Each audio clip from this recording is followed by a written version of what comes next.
प्यारे बच्चों, class 10th की मैथ्स की क्लास में आप सभी का एक बार फिर से स्वागत है बच्चों। और आज हम एक नया चैप्टर स्टार्ट करने जा रहे हैं। चैप्टर नंबर 13, पृष्ठीय क्षेत्रफल और आयतन, सरफेस एरिया एंड वॉल्यूम। ठीक है, तो इसमें कुछ इंपॉर्टेंट फार्मूले हैं जो हमें पता होना चाहिए। पहले हम उसकी चर्चा कर लेते हैं। तो बच्चों, इसमें सबसे पहले हम जानेंगे कि अगर घनाभ वाली आकृति है तो उसका जो है आयतन और संपूर्ण पृष्ठ किस तरीके से निकालेंगे। तो घनाभ का आयतन बराबर क्या होता है बच्चों? लंबाई गुणे चौड़ाई गुणे ऊंचाई। ठीक है, तो ये घनाभ के संबंधित सूत्र हैं, इनको जानना हमें जरूरी है। तो घनाभ का आयतन बराबर लंबाई गुणे चौड़ाई गुणे ऊंचाई हो जाएगा LBH। संपूर्ण पृष्ठ बराबर क्या होता है? अब संपूर्ण पृष्ठ की बात आ रही है तो 2 गुणे लंबाई गुणे चौड़ाई, चौड़ाई गुणे ऊंचाई और ऊंचाई गुणे लंबाई का योगफल। ठीक है, इन तीनों को जोड़ दिया जाएगा 2LBBH + HB। ये संपूर्ण पृष्ठ का क्षेत्रफल, संपूर्ण पृष्ठ हो जाएगा घनाभ का। इसके बाद घनाभ का विकर्ण, तो घनाभ का विकर्ण बराबर होता है √ लंबाई का स्क्वायर प्लस चौड़ाई का स्क्वायर प्लस ऊंचाई का स्क्वायर। ठीक है, तो √ L² + B² + H²। फिर कमरे के चारों दीवारों का क्षेत्रफल अगर हमें ज्ञात करना है तो चारों दीवारों का क्षेत्रफल ज्ञात करने के लिए 2 गुणे लंबाई धन चौड़ाई करेंगे और उसमें ऊंचाई का मल्टीप्लाई करेंगे, यानी 2 × L + B × H। ये हो जाएगा क्या? कमरे के चारों दीवारों का क्षेत्रफल। ठीक है, तो ये सब फार्मूले हमें याद होने चाहिए, अच्छे से आप बच्चों याद कर लीजिएगा। अब हम चलते हैं घन की ओर। तो घनाकार आकृति जो होती है उसकी चारों भुजाएं जो हैं वो बराबर होती हैं, यानी इसकी लंबाई चौड़ाई और ऊंचाई तीनों जो होंगी आपस में क्या होंगी बच्चों? बराबर होंगी। तो ऐसी आकृति घन की आकृति कहलाती है। तो घन का आयतन बराबर क्या हो जाएगा? भुजा का क्यूब। ठीक है, घन का आयतन बराबर क्या हो जाएगा? भुजा का क्यूब, यानी A क्यूब हो गया, जहाँ पर A क्या है? भुजा है। घन का संपूर्ण पृष्ठ की बात करते हैं तो 6 × भुजा का स्क्वायर, यानी 6A² हो जाएगा। ठीक है, और विकर्ण इसका क्या हो जाएगा? A√3, यानी भुजा गुणे √3, जहाँ A क्या है? घन की भुजा है। तो ये घन संबंधी हो गए, जहाँ पर भुजा जो है सभी भुजाएं बराबर होती हैं, लंबाई चौड़ाई ऊंचाई, तो उसको A मान लिया गया है और उस पर आधारित ये आयतन, संपूर्ण पृष्ठ और विकर्ण का सूत्र है। अब हम चलते हैं बेलन की आकृति की ओर। तो लंब बेलन का संबंधी सूत्र जो होंगे बच्चों उसके बारे में चर्चा कर लेते हैं। तो बेलन का आयतन बराबर क्या होता है? πr²h। बेलन का आयतन बराबर क्या होता है? πr²h। ठीक है, तो यहाँ पर जो है आधार का क्षेत्रफल गुणे ऊंचाई, क्षेत्रफल क्या आ जाएगा? आधार का πr² हो जाएगा, क्योंकि बेलन जो है उसका आधार जो होगा वो वृत्ताकार होता है, तो उसका क्षेत्रफल हो जाएगा πr²। और ऊंचाई क्या होगी बेलन की? h है अगर, तो πr²h हो जाएगा। और बेलन का वक्र पृष्ठ क्या हो जाएगा? तो यहाँ पर जो आधार है उसकी परिधि, यानी वृत्त की परिधि का फार्मूला लगेगा, उसमें ऊंचाई का गुणा हो जाएगा 2πr/h। ठीक है, तो ये फार्मूले आपको याद होने चाहिए। बेलन का संपूर्ण पृष्ठ क्या होता है? वक्र पृष्ठ में आधार का क्षेत्रफल जोड़ देंगे तो संपूर्ण पृष्ठ आ जाएगा बच्चों। तो 2πrh + 2πr², इसमें कॉमन ले लेंगे 2πr, तो क्या हो जाएगा? h + r। तो बेलन का संपूर्ण पृष्ठ बराबर क्या होता है? 2πr कोष्ठक के अंदर h + r। ठीक है, जहाँ r जो है वो त्रिज्या हो जाएगी, h हो जाएगा ऊंचाई है, जहाँ पर r जो है वो r और h क्रम से बेलन के आधार की त्रिज्या है वह ऊंचाई है। ठीक है, अब हम चलते हैं शंकु की ओर। शंकु की आकृति आपको पता है बच्चों कैसी होती है? कोन की जैसी होती है। आपने बर्थडे की कैप देखी होगी, वैसी आकृति क्या कहलाती है? शंकु की आकृति कहलाती है। तो यहाँ पर बच्चों शंकु के लिए जो है सूत्र है। तो शंकु का आयतन बराबर क्या होता है? 1/3 आधार का क्षेत्रफल गुणे ऊंचाई, यानी 1/3 πr²h। शंकु का आयतन क्या हो जाएगा? 1/3 πr²h हो जाएगा। शंकु का वक्र पृष्ठ क्या हो जाएगा? πrl। l क्या है बच्चों? तिर्यक ऊंचाई होगी। ठीक है, 1/2 आधार की परिधि इंटू तिर्यक ऊंचाई। तो यहाँ पर शंकु का वक्र पृष्ठ का फार्मूला क्या हो गया?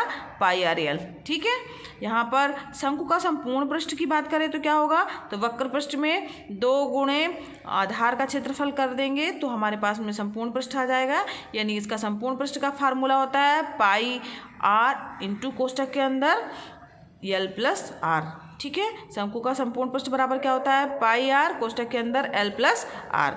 शंकु की तिर्यक ऊंचाई जो कि एल होती है, तो वो एल बराबर क्या हो जाएगा, under root H square plus R square, जहाँ पर आर क्या है, आर जो है शंकु के आधार की त्रिज्या है बच्चों, और एच क्या है, ऊर्ध्वाधर ऊंचाई है, और एल क्या है, तिर्यक ऊंचाई है। ठीक है, तो ये हो गए हमारे शंकु की तिर्यक ऊंचाई के लिए फार्मूला। अब हम बढ़ते हैं गोले के लिए और अर्धगोले संबंधी सूत्रों को भी एक बार चर्चा कर लेते हैं। तो गोले का आयतन, सबसे पहले हम गोले को लेके चल रहे हैं बच्चों। गोले का आयतन बराबर क्या होता है, फार्मूला है, ये आपको याद होना चाहिए, 4/3 pi r cube. 4/3 pi r cube. R क्या है, वो उस गोले की त्रिज्या है। ठीक है, तो 4/3 पाई आर क्यूब गोले का आयतन होगा। गोले का वक्र पृष्ठ क्या होता है, तो गोले के वक्र पृष्ठ का फार्मूला होगा 2 पाई आर स्क्वायर। ठीक है, और अर्धगोले का आयतन बराबर क्या हो जाएगा बच्चों, 2/3 पाई आर क्यूब। ये फार्मूले आपको याद होने चाहिए, तभी आप सवाल हल कर पाएंगे। ये पूरी प्रश्नावली में जितने फार्मूले यूज़ होने हैं वो सब इकट्ठा बताए जा रहे हैं। ठीक है, तो इनको आप अपनी फेयर कॉपी में लिख लीजिएगा, अच्छे से याद कर लीजिएगा। अर्धगोले का वक्र पृष्ठ कितना होता है, अर्धगोले का वक्र पृष्ठ होता है 2 पाई आर स्क्वायर। अर्धगोले का आयतन 2/3 पाई आर क्यूब। अर्धगोले की बात कर रहे हैं तो अर्धगोले का वक्र पृष्ठ क्या होगा, 2 पाई आर स्क्वायर। अर्धगोले का संपूर्ण पृष्ठ क्या हो जाएगा, 3 पाई आर स्क्वायर। ठीक है, जहाँ आर क्या चीज़ है, गोले की त्रिज्या है। ठीक, अब हम बात करते हैं शंकु के छिन्नक संबंधी सूत्रों की। अगर हम शंकु के छिन्नक की बात कर रहे हैं तो बच्चों हमें पता होना चाहिए वो क्या होगा। छिन्नक से क्या, ये क्या है, ये आकृति कौन सी कहलाती है बच्चों, शंकु कहलाती है आकृति ना। ये कोण की जैसी आकृति शंकु की आकृति कहलाती है। अब छिन्नक से क्या तात्पर्य हुआ कि अगर इसको कोई तल के द्वारा काट दिया जाए तो ये वाला भाग है ना, अलग हुए 2 भाग अलग होंगे, एक ऊपर वाला होगा, ये शंकु ही होगा, और जो नीचे अलग हुआ भाग है ये क्या कहलाएगा, शंकु का छिन्नक कहलाएगा। ठीक है, तो छिन्नक के लिए भी अलग सूत्र दिए गए हैं। छिन्नक का आयतन क्या होगा, वक्र पृष्ठीय क्षेत्रफल क्या होगा, इसकी तिर्यक ऊंचाई क्या होगी, और संपूर्ण पृष्ठ क्या होगा। बच्चों चित्र की ओर ध्यान दीजिए। ये समझ लीजिए, अगर यहाँ पर जो छोटा वाला भाग है, अगर ये R2 है और यहाँ से यहाँ इसकी त्रिज्या क्या है, R1 है, H जो है इसकी ऊंचाई है, और L क्या है, अगर इसकी एक तिर्यक ऊंचाई है, तब शंकु के छिन्नक संबंधी जो सूत्र होंगे वो ये होंगे। छिन्नक का आयतन बराबर क्या हो जाएगा, 1/3 पाई। ठीक है, और आर होता है तो यहाँ पर पाई आर स्क्वायर एच होता है, तो 1/3 पाई एच और R1 का square plus R1 R2 plus R2 का स्क्वायर। ठीक है, ध्यान दीजिए, ये आपको याद करने होंगे फार्मूले। छिन्नक का आयतन बराबर 1/3 पाई एच R1 का square plus R1 R2 plus R2 का स्क्वायर। फिर इसके बाद शंकु के छिन्नक का वक्र पृष्ठीय क्षेत्रफल क्या होगा, तो इसका क्षेत्रफल हो जाएगा पाई। आर की जगह यहाँ पर क्या लिखेंगे हम, R1 plus R2 into L. ठीक है, तो वक्र पृष्ठीय क्षेत्रफल क्या हो जाएगा शंकु के छिन्नक का, पाई कोष्ठक के अंदर R1 plus R2 into L हो जाएगा। तिर्यक ऊंचाई की बात करें, स्मॉल एल है, स्मॉल एल बराबर क्या हो जाएगा बच्चों, under root H square plus R1 minus R2 का स्क्वायर। ठीक है, यहाँ पर अंडर रूट रहेगा दोनों का, H square plus R1 minus R2 का स्क्वायर। R1 जो है त्रिज्या जो है वो बड़ी होगी ये, ठीक है, और R2 की त्रिज्या कम होगी, तो R1 माइनस R2 का स्क्वायर करेंगे, तिर्यक ऊंचाई आ जाएगी हमारी। छिन्नक का संपूर्ण पृष्ठ अगर हम ज्ञात करना चाहें तो छिन्नक का संपूर्ण पृष्ठ का क्या फार्मूला होगा, पाई R1 plus R2 into L plus pi R1 square plus R2 का स्क्वायर। ठीक है, तो यहाँ पर ये किसका फार्मूला हो गया, छिन्नक का संपूर्ण पृष्ठ। तो ये बच्चों जितने पूरे फार्मूले थे आप फेयर कॉपी में नोट कर लीजिएगा, याद भी कर लीजिएगा। ये पूरी प्रश्नावली 13 जो प्रश्नावली है हमारी, इसके लिए जो है ये फार्मूले लागू होंगे, इस पर आधारित हमारे प्रश्न होंगे। तो ये सारे फार्मूले बच्चों आपको अच्छे से याद कर लेने हैं, तब हम जो है प्रश्नावली स्टार्ट करेंगे। बच्चों आज के लिए बस इतना ही। इन फार्मूलों को आप फेयर कॉपी में अच्छे से लिख लीजिएगा और याद कर लीजिएगा। नेक्स्ट वीडियो क्लास में हम प्रश्नावली 13.1 स्टार्ट करेंगे।